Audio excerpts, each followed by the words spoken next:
Hoje vamos falar de agressores.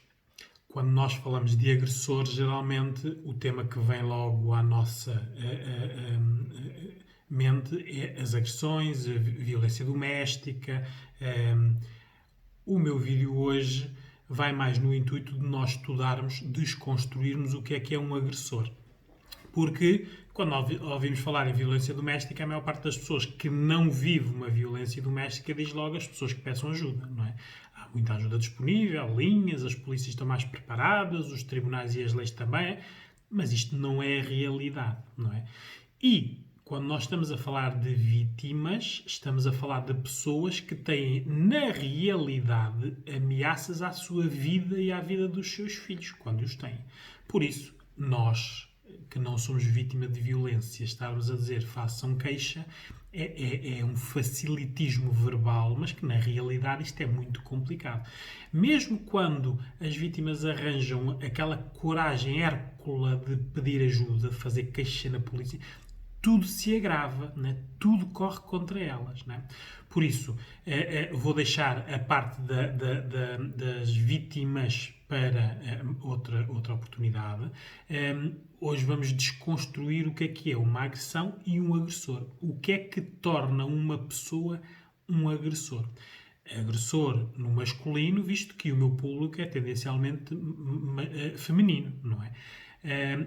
Existem mulheres agressoras em menos quantidade, mas existem. Até a própria agressão é diferente. Enquanto o agressor masculino é a parte física, o controle, a posse e o ciúme, a agressão feminina é pelo ciúme, pelo controle da atividade das pessoas, a parte emocional, a retirada de benefícios, inclusive o sexual, tem o domínio mais pela parte emocional. Mas hoje vamos falar dos agressores no masculino. Por isso, primeiro vamos definir o que é uma agressão. Ora, a agressão é algo que é feito, por isso realizado ou ameaçado. E às vezes as pessoas não fazem essa distinção. Acham que alguém lhes chama a nomes, a descompô-las, a ofendê-las na honra, com palavrões, não é uma agressão. Sim, é uma agressão. Na lei, a agressão é algo que tenha sido tentado, realizado ou velado, neste caso numa ameaça. Por isso, é um ato intencional de prejudicar o outro, não é? Alguém está a prejudicar outra pessoa intencionalmente. Por isso, não é nada que acontece por acaso sem a pessoa ter consciência. Não. A agressão pode ser física, emocional, relacional, social, sexual, de privação, de controle, económico, parental, virtual. As agressões aparecem nestes contextos todos. Cada vez mais nós estamos a ver o aumento da violência virtual, porque é um meio onde é muito fácil de propagar as ameaças. O controle é mais efetivo com as geolocalizações e os GPS e o controle dos dispositivos eletrónicos.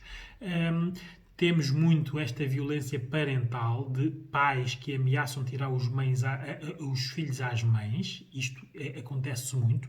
É um dos fatores que impede muitas vítimas de pedir ajuda, porque as vítimas com o perfil isolado, sem filhos, tendencialmente pedem mais ajuda ou fogem do contexto. Com filhos estão mais presos porque, mesmo que peguem nos filhos e os levem, podem ser acusadas pelo pai em tribunal de abandono do lar e rapto. Por isso, isto tudo é uma realidade que é muito complexa. Por isso, o perfil do agressor está estudado, né? Pela parte judicial, pela parte dos criminologistas e da psicologia. Por isso, a base do agressor está bem estudada. Claro que o problema todo é que nós, quando conhecemos uma pessoa, ele não tem na testa a dizer que é o agressor, não é?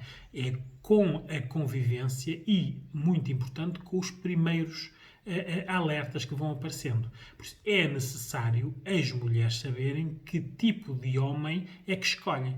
porque nem todos os agressores são broncos, violentos e machistas, não?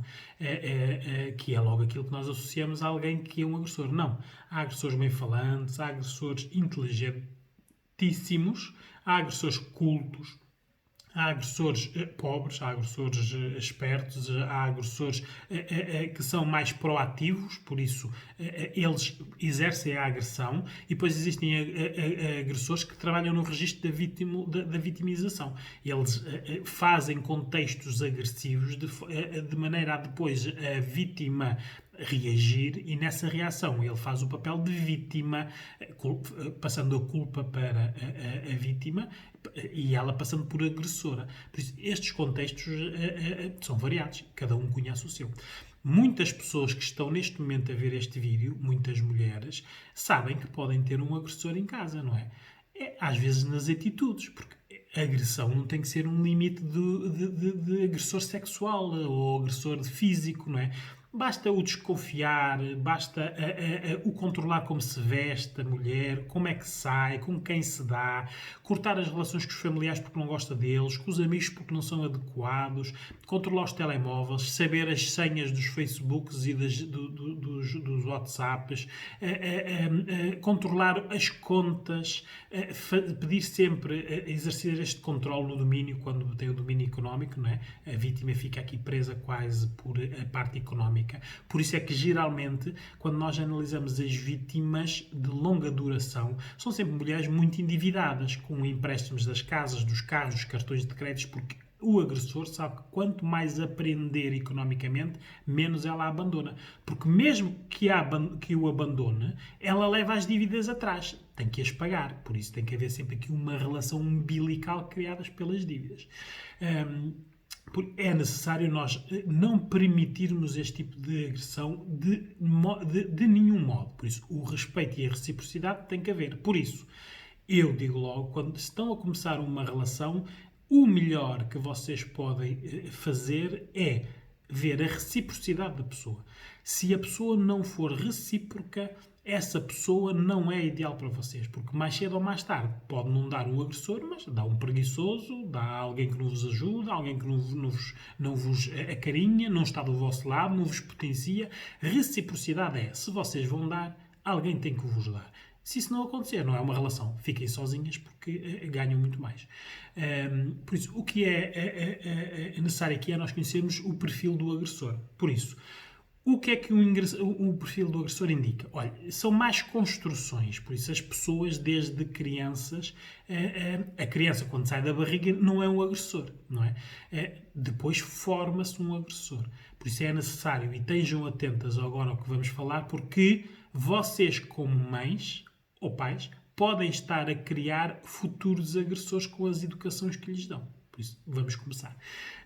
Por isso, geralmente, o perfil são pessoas que têm muito pouco amor e não têm defesas nenhumas. Por isso, o bebê nasce, ou pode não ser desejado, ou é desejado, mas existe conflitos entre o pai e a mãe, ou não existe pai ou não existe mãe, e geralmente o registro de não haver amor e proteção está aqui na base do agressor. São passados abusivos, não é? Geralmente estas crianças nascem em contextos familiares precários, muitas vezes disfuncionais, ou não há pais, ou existem vários homens que não são pais. A mãe geralmente é uma pessoa que aceita a violência, e a criança aprende, não é? Vê o homem a ser agressivo e a mãe a permitir. Isto é uma aprendizagem por modelagem. E geralmente, claro, a criança associa-se à figura que tem mais poder. Se for a mulher a agressora, associa-se à mulher; se for o homem, associa-se ao homem, não é? Não tem que ser pai. Pode ser um tio, pode ser um irmão, pode ser um avô. Desde que a criança veja que a pessoa detém o poder, é essa pessoa que ele vai querer ser. Aqui existe também a situação de muitas crianças que ficam agressores porque são vítimas de bullying. Por isso, o bullying nas escolas, que é imenso, não é devidamente tratado, e estamos aqui a criar futuros agressores, porque estamos agora a falar de crianças, não é? E geralmente as escolas tratam isto como se fossem conflitos entre dois adolescentes. Mas não. Isto está a formar um perfil. Geralmente quem sofre abusos e não se vê protegido, ora aí está, outra vez, não tem o amor e a proteção, porque isto é um padrão. Se ele em casa não tem amor e não tem proteção, porque os pais são abusivos, na escola são abusados por outros, por isso o padrão é que ele é vítima, por isso ele quando crescer, e que estamos a falar de homens, não é? Como é que vai exercer o poder? Não vai ser vítima, vai fazer vítimas, não é? E depois existem aqui muitas características que são comuns a todos eles, por isso vamos começar a falar. A carência é afetiva. Todas estas pessoas não foram amadas nem protegidas. E claro, como não foram amadas nem protegidas, eles não sabem. Falar de amor e de proteção com estas pessoas é falar de algo que eles não sabem o que é que nós estamos a falar, porque nunca experienciaram. Depois estamos a falar das crenças, por isso, pensamentos e crenças errados que lhes foram ensinados. A diferença do género está sempre incutida, por isso um agressor nunca vê uma mulher como seu igual, como seu par, é sempre inferior a si, e ele exerce o poder por isso mesmo. Por isso, isto são traços que estão em todos os agressores. Depois, são pessoas que têm muitas dificuldades de comunicação. Há os tímidos, que têm muitos medos e muitas inseguranças, e existem os rudes, que são aqueles que gritam e que dizem muitos palavrões. Mas, independentemente de serem tímidos ou rudes, eles não sabem comunicar. Ora, aí está, outra vez a parte da infância, não é? Ou a comunicação que aprenderam foi esta, entre o pai e a mãe, os berros, as ameaças e as violências que viam, não é? Os choros da parte da mãe. E claro, estas pessoas depois em termos de educação aprendem pouco, porque são muito fechados, estão sempre com medo do outro. E claro, a parte comunicacional deles é sempre muito má. Mesmo aqueles que têm educação, porque existem, claro, pessoas inteligentíssimas, não é? Eles verbalizam muito bem, mas emocionalmente têm muita dificuldade em expressar, não é? Em conseguir verbalizar algo que envolva carinho, amor, proteção, porque há coisas que eles não conhecem. Depois têm sempre muitas dificuldades em resolver problemas básicos, porque a maneira dele conhecer é a agressão. Ele não sabe gerir emoções. São crianças que não tiveram resistência à frustração. Nunca lhes disseram muitas vezes não. Aqui, nas educações sobreprotegidas, em que não os deixam as crianças tentar, protegem demasiado as crianças, elas não resistem à frustração, não sabem aceitar um não. Ou então aqueles que só conhecem um não como registro, não é? Tudo o que lhes dizem é não. Não há amor, não há carinho, não há escolas, não há brinquedos, não há pai natais, não há nada. Então eles estão neste registro, não é? Não têm que resolver nada, porque não. A agressão que eles têm física ou verbal é sempre no sentido de a maneira que eles conhecem de resolver a situação. Eles nunca avaliam, nunca analisam, nunca se põem no lugar da outra pessoa, por isso a empatia não existe num agressor. Na maioria dos agressores, porque existem agressores muito empáticos, mas é um teatro, é assim que eles caçam as suas vítimas, que são aqueles que são bem falantes, são os inteligentes, os que estão bem na vida e que procuram as vítimas que gostam de estar no registro da proteção do homem. Então aí eles são empáticos, não é? Mas é como a armadilha, não é? Quando a mulher estiver lá dentro, pumba, retiram a máscara e aquilo foi só para caçar. A empatia é nós sabermos que do outro lado há uma pessoa que tem direitos. Ora, essa empatia ele nunca tem que ter porque ele acha que é superior. São pessoas com muito baixa autoestima, não gostam de si, têm muitas inseguranças, desde o corpo, e claro, isto vem da educação, dos pais e das mães os criticarem, não os valorizarem, não os protegerem, são muitos irmãos compararem-nos uns com os outros, não é? São pessoas que têm sempre muitas, estão sempre à defesa, não se abrem, porque quando se abrem têm medo de sofrer. E é claro, a melhor defesa para eles é o ataque, porque quando eles atacam não há contestação. Ora, se não há contestação, ele ganha. Não é? aqui a parte da rejeição e das dificuldades esteve sempre nas infâncias. Claro que existem agressores ricos, bem-falantes e cultos, não é? Mas esses podem ter aprendido a ser agressores, por exemplo, com um pai, com um tio ou com um avô que o eram.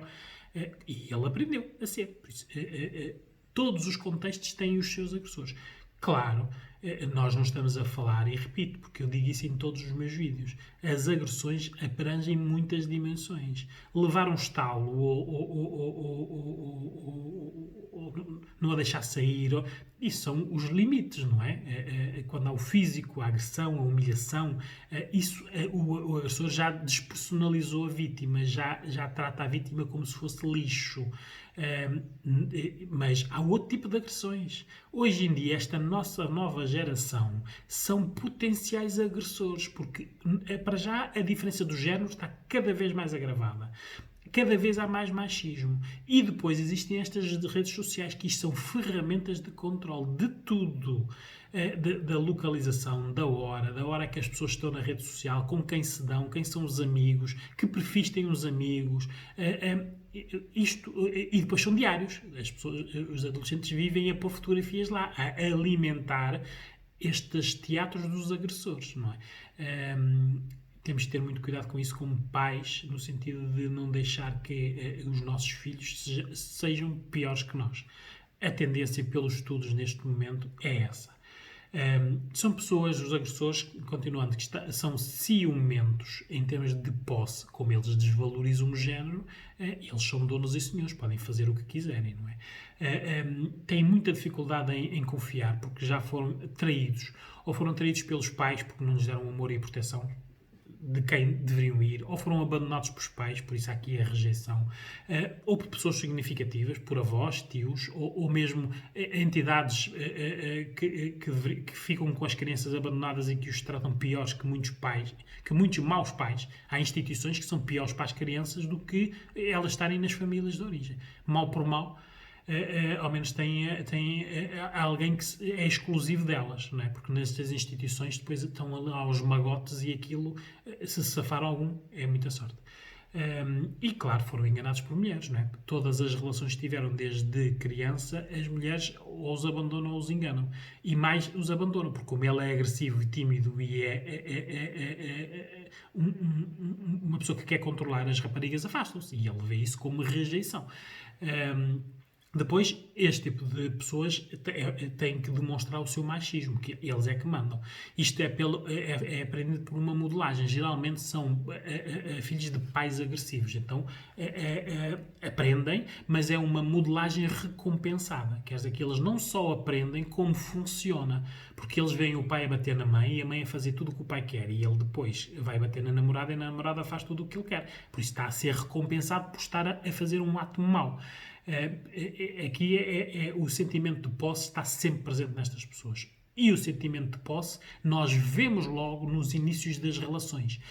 Pessoas que dizem logo às mulheres: mas eu vou começar a ir buscar ao trabalho porque é escuro e está tarde, ou se fores com aqueles teus amigos é melhor eu ir, que é para te proteger. Este tipo de discurso são sempre pessoas que estão a testar o perfil da vítima. Se a mulher aceitar estes tipos de proteção, que não precisa de aceitar, porque antes dele existir ela já vivia, não é? Mas as mulheres tendem a entregar a proteção ao macho, não é? Ele protege-me. Pois elas já andam todas vaidosas com eles ao lado, não é? Eles ali todos de peitoral feito, porque ela é minha, não é?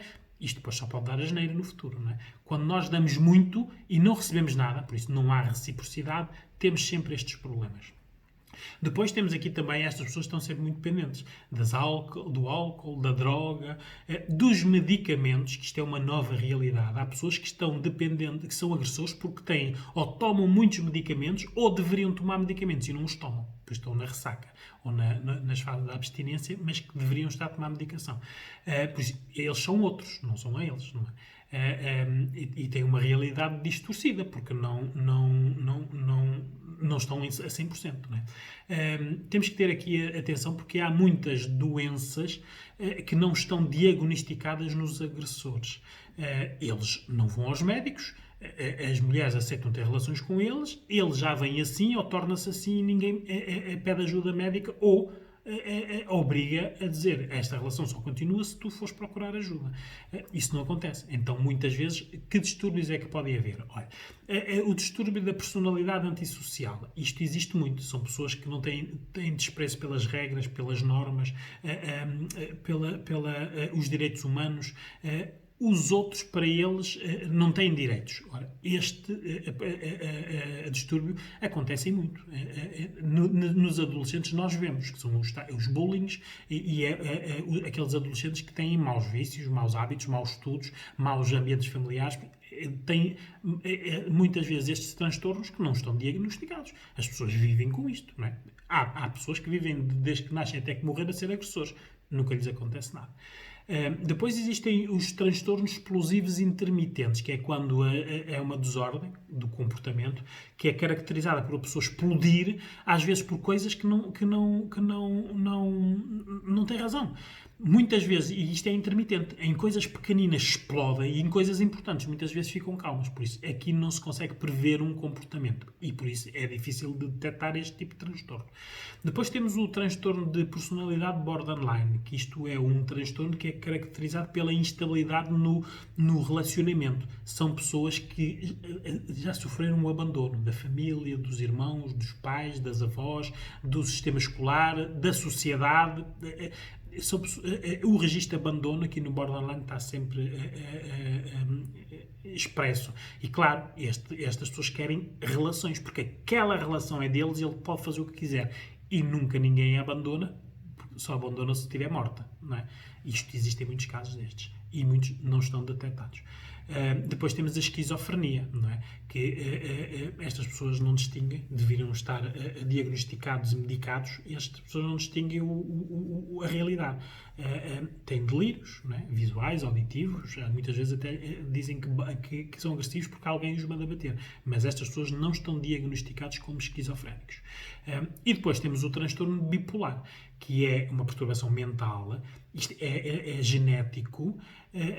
Geralmente estas pessoas foram alvos de abusos quando eram crianças e nunca falam deles, nunca os admitem. Quando eu digo abusos, não tem que ser abusos sexuais, pode ser de abandono, de agressões, de humilhação, tudo o que seja abuso, ou períodos de stress, não é? Muitas crianças que assistem a divórcios dos pais longos e autênticas guerras entre eles sofrem deste stress e podem ser potenciais agressores. Geralmente, aqui na perturbação bipolar, eles estão na parte da depressão ou do ânimo. Por isso, ou têm muita energia, muito felizes e são as melhores pessoas do mundo, ou então estão na parte da depressão, do negativismo, têm sempre medo de perder, muitos ciúmes, e é aqui que a posse se revela. E nós nunca sabemos quais são os estados deles. Isto são tudo transtornos que as pessoas têm que estar diagnosticados e acompanhados, porque senão quem os anda a acompanhar é a enfermeira, que é a parceira, não é?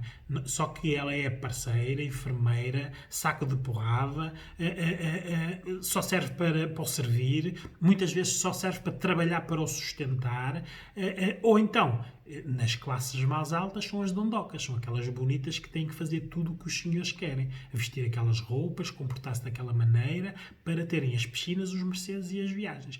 Porque não pensem que os agressores existem só na pobreza e na ignorância, não é? Há muita pessoa com um curso superior a ser agredida, não é? Claro, hoje estamos a estudar aqui o perfil do agressor.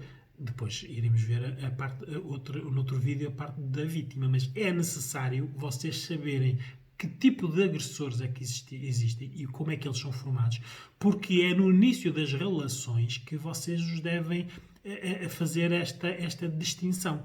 Nunca, mas nunca devemos nos relacionar com alguém que nós não conhecemos, de onde é que ele vem, com quem se relacionou, quem é que teve antes, que família, nada. Pessoas caídas do céu assim, nós não sabemos o passado. Por isso, vamos conhecer o passado depois. E vocês querem conhecer o passado dele sendo este, depois? É um risco, não é? Por isso, é necessário, porque cada caso é um caso. Há casos em que nós podemos retirar as vítimas do contexto, há outros em que não conseguimos tirar a vítima do contexto. Retirar a vítima do contexto, se houver filhos, envolve sempre as autoridades, as CPCJs. Isto são sempre casos que é melhor prevenir do que remediar, porque remediar temos que sempre escolher o mal menor. Isto são situações nos limites, mas existem agressões que vocês veem todos os dias nas vossas relações, não é? Quando um homem se recusa a discutir um problema do casal ou da família, não fala do assunto. Isso é uma agressão, porque não está a contribuir para uma solução. Quando o homem não traz dinheiro para casa e quem sustenta é a mulher, isso é uma agressão, não é? Está a usar-se de alguém, do fator económico. Quando alguém enche uma mulher de filhos para aprender, para ela não ser de mais nenhum homem, porque tendencialmente uma mulher com 7 ou 8 filhos não é tão desejada como uma mulher sem filhos ou com 1 ou 2 filhos. Mesmo com 1 ou 2 filhos é muito complicado hoje em dia as mulheres escolherem os homens, porque muitos destes agressores entram pela parte dos filhos. Eles são encantadores com as crianças e os putos adoram este tipo de agressores. Só que depois ele faz o pleno. Encanta as crianças, controla a mãe e ensina as crianças a serem futuros agressores. Isto aqui é uma problemática que cada vez é mais generalizada, porque em contextos universitários hoje em dia os namoros, a maioria dos namoros já envolve violência verbal e física. Ora, isto são os adolescentes que vão ser adultos, não é? Eu vou deixar aqui nos links do vídeo o telefone da APAV, do Apoio à Vítima, e também do SIGA, que é a Comissão da Cidadania e da Igualdade, que são 2 linhas de apoio gratuitas que funcionam durante todo o dia. A SIG funciona 24 horas por dia, 365 dias por ano. É anónimo e confidencial. Vocês não têm que dizer nomes nem quem são, mas as informações, os vossos direitos, aonde se podem dirigir, o apoio psicológico que podem ter, a informação jurídica que é necessária, porque existem estas linhas de profissionais que estão a dar apoio a estas pessoas. Claro que é muito complicado uma vítima empoderar para se libertar de um agressor. Por isso, vamos evitar que hajam relações com agressores. É sempre na prevenção que nós ganhamos.